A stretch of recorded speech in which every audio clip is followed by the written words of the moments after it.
बेकाबू प्रदूषण पर बोले गोपाल राय, ग्रैब 4 लागू करने की नहीं पड़ेगी जरूरत। दिल्ली में एक बार फिर बेकाबू प्रदूषण को देखते हुए आज पर्यावरण मंत्री गोपाल राय ने संबंधित विभागों के अधिकारियों के साथ बैठक की। बैठक के बाद उन्होंने कहा कि एक बार फिर हवा की गति कम होने से प्रदूषण में इजाफा हुआ है। बैठक में सभी विकल्पों पर विचार किया गया। अभी ग्रैब 4 को फिर से लागू करने की संभावना कम है।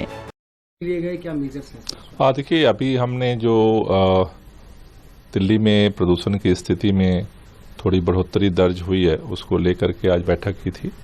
बैठक में इन पहलुओं पर चर्चा हुई कि आखिर जो प्रदूषण का स्तर है, चूंकि पराली जलने की घटनाएं तो काफ़ी कम हो गई हैं, फिर भी ये प्रदूषण का स्तर क्यों बढ़ रहा है। तो उसमें 2-3 फैक्टर जो है वो सामने आए हैं जो साइंटिस्ट ने रिपोर्ट की है। पहला तो ये कि लगभग 36% जो व्हीकल पोल्यूशन जो है उसका कंट्रीब्यूशन देखा जा रहा है।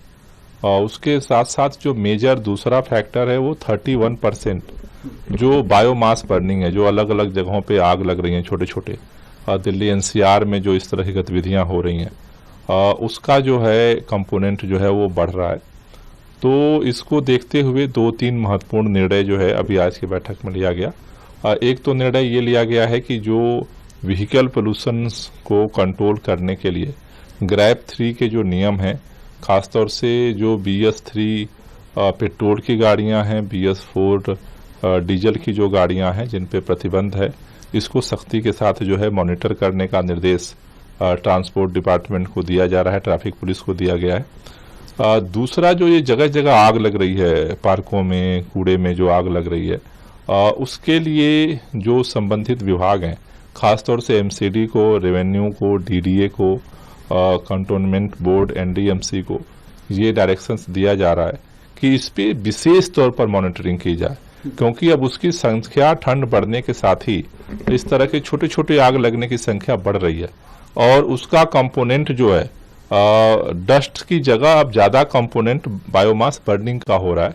इसलिए जो इस तरह की बर्निंग है उसको कंट्रोल करने के लिए जो भी कंसर्निंग डिपार्टमेंट हैं उनको जो है डायरेक्शंस दिया जा रहा है कि इस पर अब विशेष दल बना करके इसको ज़्यादा तौर पर जो है फोकस किया जाए, जिससे कि जो प्रदूषण के स्तर में बढ़ोतरी है उसको कंट्रोल किया जा सके।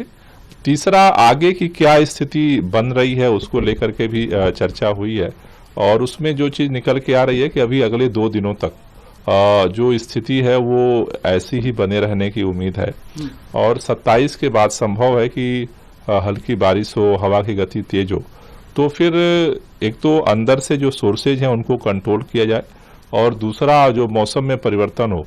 तो ऐसी उम्मीद लग रही है कि 3 दिनों बाद थोड़ा जो है इस प्रदूषण के स्तर में और राहत की संभावना बनेगी। Bureau report, team ANN news.